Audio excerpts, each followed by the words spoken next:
Dominicains au Rwanda, vendredi de la 17e semaine du temps ordinaire. La difficile mission du prophète. Pour être proche de son peuple, Dieu utilise des intermédiaires. Ces intermédiaires, c'est lui-même dans sa pédagogie qu'il a choisi et envoyé pour transmettre sa parole, pour servir de courroie de transmission.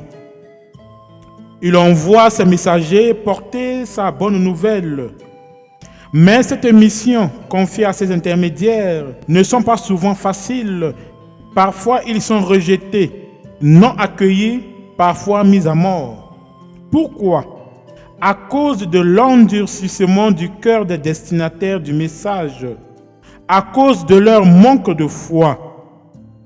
En ce vendredi, la parole de Dieu nous invite à accueillir les messagers de Dieu, car leur mission n'est d'autre que de parler au nom de Dieu.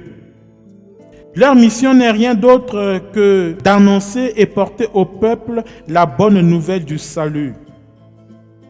Jésus a connu le rejet de la part de sa parenté, de la part des gens de Nazareth. Pour reconnaître un prophète, il faut avoir le cœur ouvert.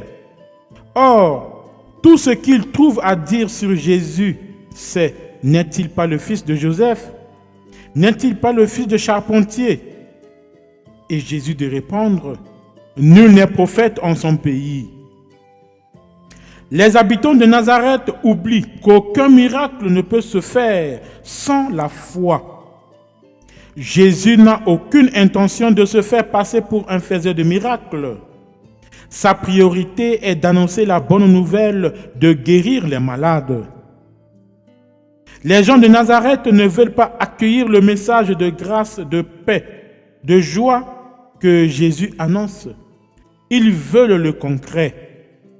Mais pour avoir le concret, il faut être disposé à accueillir celui qui parle de la part du Seigneur.